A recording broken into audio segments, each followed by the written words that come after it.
हिमाचल प्रदेश के पालमपुर में दिन दिहाड़े धारदार हथियार से हमले पर सियासत गर्मा गई है। भाजपा प्रदेश अध्यक्ष राजीव बिंदल ने इस पूरे मामले को लेकर कांग्रेस सरकार पर हमला किया है। मुख्यमंत्री के प्रधान मीडिया सलाहकार नरेश चौहान ने प्रतिक्रिया दी है। मुख्यमंत्री के प्रधान मीडिया सलाहकार नरेश चौहान ने कहा कि भाजपा का इस मामले के जरिए पूरी प्रशासन व्यवस्था पर सवाल उठना ठीक नहीं है। उन्होंने कहा कि पूरे प्रकरण के बाद अगर प्रशासन की तरफ से कोई कार्रवाई अमल में नहीं लाई जाती है तो इस तरह का सवाल उठाया जाना वाजिब, लेकिन प्रशासन तुरंत हरकत में आया और उचित कदम उठाए गए। मुख्यमंत्री भी आज पीड़ित परिवार से मिलने भी पहुंचे। मुख्यमंत्री ने कहा कि जल्द से जल्द इस मामले में कानूनी प्रक्रिया पूरी की जाए और पीड़िता के इलाज का खर्च भी उठाएगी। देखिए, जो ये भाजपा का जो प्रश्न उठाने का सवाल है कानून व्यवस्था को लेकर, यहाँ एक बात बहुत इम्पोर्टेंट है जो समझने की है कि कानून व्यवस्था पे आप उंगली तब उठाते हैं अगर क्राइम होने के बाद पुलिस, एडमिनिस्ट्रेशन और सरकार उस पर कार्रवाई ना करे, इमीडिएट एक्शन में ना आए। आपने जो दुर्घटना हुई पालमपुर के अंदर, वो बहुत दुखद है। उसका दुख हमको, आपको, पूरे प्रदेशवासियों को है कि ऐसा नहीं होना चाहिए। लेकिन एक सरफिरे ने इस तरह की घटना को अंजाम दिया। आप देखेंगे उसके बाद पुलिस ने उसको विद इन नो टाइम उस आदमी को अरेस्ट कर दिया है और कानून अपना काम करेगा। हम वहाँ लोगों की भावनाओं को भी समझ सकते हैं, उनके परिवार के दुख को और वहाँ के लोगों को भी। निश्चित तौर पे इसका बहुत बड़ा रोष, जिस तरह की ये घटना हुई है, इसकी जितनी भी निंदा की जाए उतनी कम है। और जहाँ तक सवाल है, इसको सीधे तौर पे सरकार के साथ लॉ एंड ऑर्डर से जोड़ना, कानून व्यवस्था से जोड़ना, हाँ बिल्कुल निश्चित तौर पे जब आप देख रहे हैं कि कार्रवाई हुई है, अरेस्ट हो गया, कानून अपना काम करेगा, लोगों की भावना है, रोष है, लोग चाहते हैं कि जल्दी से जल्दी इसमें जो है कार्रवाई हो। माननीय मुख्यमंत्री जी आज खुद वहाँ गए, उस परिवार से मिले हैं और उन्होंने इस बात को इंश्योर किया है कि इसमें जो है हम इसको फास्ट ट्रैक के ज़रिए जल्दी से जल्दी इसको जो है सज़ा होनी चाहिए ऐसे व्यक्ति को। और जो उस परिवार के प्रति जो उसका बच्ची का जो खर्चा है, इलाज है, हम ये दुआ ज़रूर करते हैं कि वो जल्दी से जल्दी अच्छी हो जाए। और उसके खर्चे को उठा के माननीय मुख्यमंत्री जी ने घोषणा की है कि उसका पूरा इलाज जो है हम करेंगे, उसका सारा खर्चा जो है सरकार उठाएगी। और ये जो भाजपा का जो आरोप है लॉ एंड ऑर्डर का, मैं ये समझता हूँ आज से दिसंबर 22 में जो चुनाव हुआ, उससे पहले जो सरकार थी हिमाचल प्रदेश में 5 साल तक भाजपा की सरकार रही और पूर्व मुख्यमंत्री जयराम ठाकुर जी उसको लीड कर रहे थे उस सरकार को। तो उनको पहले बोलने से पहले अपना कार्यकाल को भी देखना चाहिए। हिमाचल प्रदेश की जो परिस्थितियां बनी है, आपका क्या सहयोग उसमें है। बार बार वो इस बात का जिक्र करते हैं कि सरकार बैसाखियों पे है, 4 तारीख को जब परिणाम आएंगे तो सरकार गिर जाएगी। हम उनसे कुछ प्रश्न पूछना चाहते हैं आपके माध्यम से। जब पिछला चुनाव हुआ, आप लीड कर रहे थे भाजपा को, आप प्रदेश के मुख्यमंत्री थे। लोकतंत्र के मुताबिक चुनाव में आपकी पार्टी को और आपको हिमाचल प्रदेश के मतदाताओं ने हार का सामना करना पड़ा। भाजपा को 25 सीटों के साथ विपक्ष में बैठने का फरमान हुआ और 40 सीटों के साथ कांग्रेस पार्टी को सत्ता सौंपेगी। ये लोकतंत्र है। लोगों ने बदलाव किया और हमारे को आदेश दिया। हमारे कुछ प्रश्न हैं ठाकुर जयराम जी से। आप ये बार बार हर जगह जाके प्रेस के माध्यम से जो इस प्रकार का प्रचार कर रहे हैं कि ये सरकार 4 तारीख को गिर जाएगी, जब परिणाम आएंगे तो ये बैसाखियों पे है। हम आपसे जानना चाहते हैं, आपका यही सम्मान लोकतंत्र के प्रति है? आप लोकतंत्र में विश्वास रखते हैं? पहला प्रश्न। क्या जो सरकार 15 महीने पहले हिमाचल प्रदेश के लोगों ने बनाई, क्या आप उनका सम्मान, मतदाताओं का सम्मान नहीं करते हैं? या आप सत्ता के इतने भूखे हैं कि आप दोबारा से सत्ता आने के लिए इस तरह का माहौल बना रहे हैं? जो खरीदो फरोख्त हुआ हिमाचल प्रदेश के अंदर, पहली बार देवभूमि में इस तरह की घटना हुई कि कांग्रेस के 6 विधायकों ने बागी होकर जो है अपनी पार्टी को धोखा दिया, अपने लोगों को धोखा दिया, मतदाताओं को, जहां से वो चुन के आए थे। और उसके परिणाम स्वरूप जिस प्रकार का माहौल बना, आज 6 बाई इलेक्शंस हिमाचल प्रदेश में हो रहे हैं, वो खरीदो फरोख्त की सारी जो बातें हुई उसके पीछे क्या आप थे और आपकी पार्टी थी। तो सत्ता हथियाने के लिए 1 साल के अंदर आप इतने डेस्परेट हैं कि आप लोकतंत्र का और लोगों का अपमान करते हैं, और ये जवाब आपको देने पड़ेंगे हिमाचल प्रदेश की जनता को। प्रदेश का मतदाता सबसे जागरूक है, वो अच्छी तरह से समझता है कि हमने क्या करना है और इस घटनाक्रम में क्या हुआ और ऐसी परिस्थितियां क्यों बनी। उन 6 लोगों की अपनी क्या महत्वाकांक्षा थी, उन्होंने अपने स्वार्थ के लिए आज प्रदेश की जनता को दोबारा चुनाव में जो डाला है, इसका जवाब भी लोगों को, उनको प्रदेश की जनता को देना पड़ेगा। और साथ में भाजपा के नेताओं को भी जवाब देना पड़ेगा कि आपका जो रोल, जो मॉडल था सरकार को गिराने का, धन बल के ज़रिए इसमें करोड़ों रुपए का जो ये लेन देन हुआ, ये सारी बातें जो है जनता के जहन में हैं और आने वाले चुनाव में सबसे बड़ा मुद्दा होगा।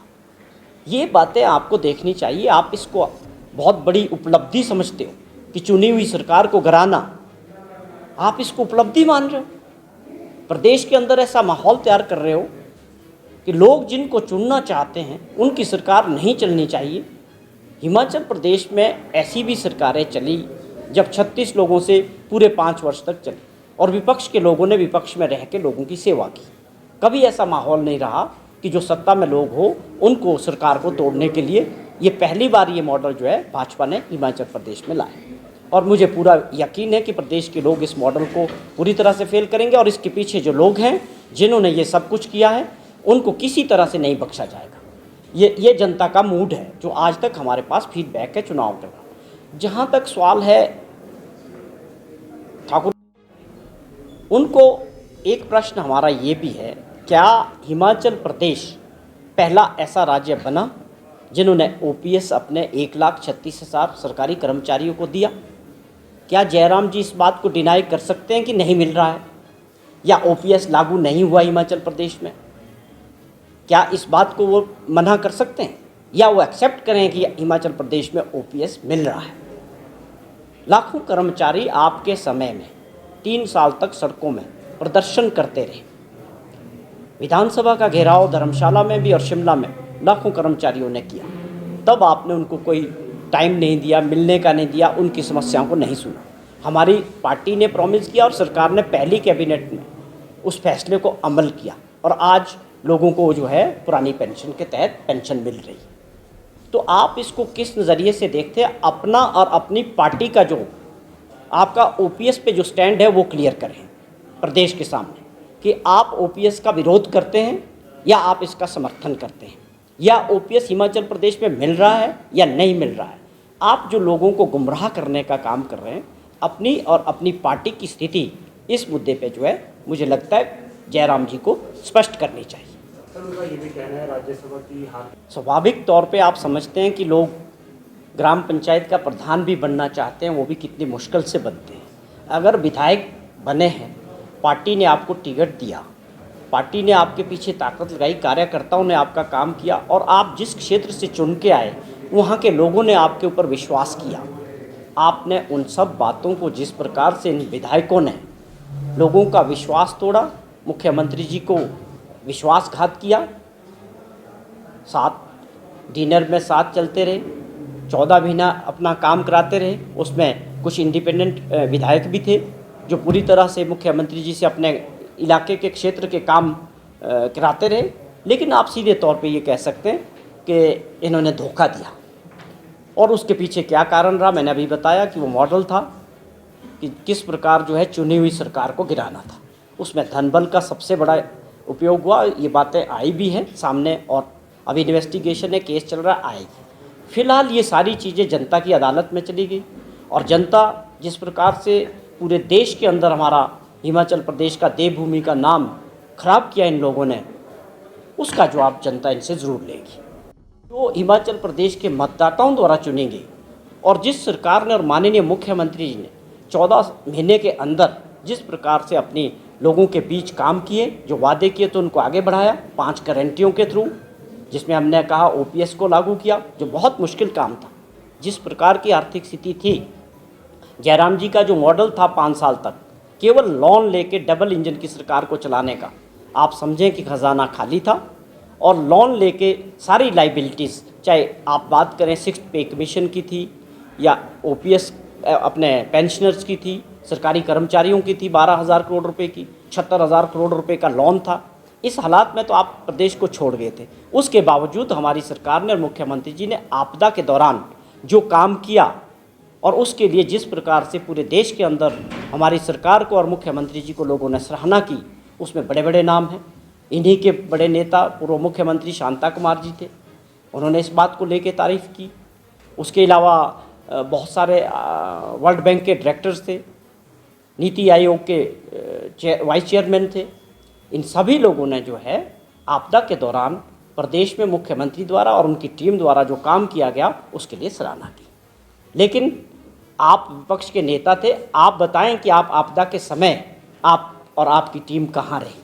जब आपने स्पेशल सेशन असेंबली का बुलाया, वहाँ पे एक प्रस्ताव लाया गया कि हमको भारत सरकार के लिए असेंबली में एक प्रस्ताव डाला कि हमको जो है आपदा राहत राज्य घोषित किया जाए और हमारा जो नुकसान हुआ है उसकी भरपाई की जाए। लेकिन आप उस प्रस्ताव के साथ विधानसभा के अंदर नज़र नहीं आए, आपने उस प्रस्ताव का साथ नहीं दिया। वो आपदा हिमाचल प्रदेश के लोगों पे थी, तो आपने लोगों का साथ नहीं दिया। इसका जवाब भी आपको प्रदेश की जनता को बताना पड़ेगा कि सेशन के अंदर आपका क्या स्टैंड था, या आपके चुने हुए लोग जो भारतीय जनता पार्टी के मेंबर ऑफ पार्लियामेंट्स, चाहे लोकसभा में थे चाहे राज्यसभा में थे, उनको भी जवाब देना पड़ेगा इन चुनाव में कि आपदा के समय क्या आप लोगों ने ये मुद्दा पार्लियामेंट में उठाया, प्रदेश के लिए कुछ मांगा, या आप प्रधानमंत्री जी से मिले? क्या आप लोगों ने स्टेट्स गवर्नमेंट को ये लिखा कि हम इस आपदा के समय में आपके साथ खड़े हैं, आप जो चाहेंगे हम आपके साथ दिल्ली जाएंगे और प्रदेश के लोगों के लिए जो राहत मिलनी चाहिए उसके साथ के लिए हम स्टेट गवर्नमेंट के साथ खड़े हैं? नहीं, आप कहीं भी नज़र नहीं आए हैं, जिसके जवाब member of parliament Bharatiya Janata party के विपक्ष के लोगों को, सबको, जनता को देना पड़ेगा कि आप 9,900 करोड़ रुपए की सारी हमारी गवर्नमेंट ने आपदा के दौरान जो नुकसान हुआ, सरकारी संपत्तियां थी, लोगों की अपनी प्रॉपर्टीज़ थी, घर बहे, बहुत बड़ा नुकसान हुआ प्रदेश के अंदर, उसकी पूरी रिपोर्ट भारत सरकार को सौंप दी गई। तो आपने क्या काम किया? क्या हमको उसके एवज़ में कोई पैसा मिला, कोई राहत मिली भारत सरकार से? ये सारे चीज़ें मैं समझता हूँ बहुत बड़े मुद्दा इन चुनाव में होने वाला है। लोग इनसे इस बारे में प्रश्न करेंगे कि इन क्यों नहीं मिली, जब देश के प्रधानमंत्री ये कहते हैं कि मेरा बड़ा लगाव हिमाचल प्रदेश से है, तो हमें बड़ी उम्मीद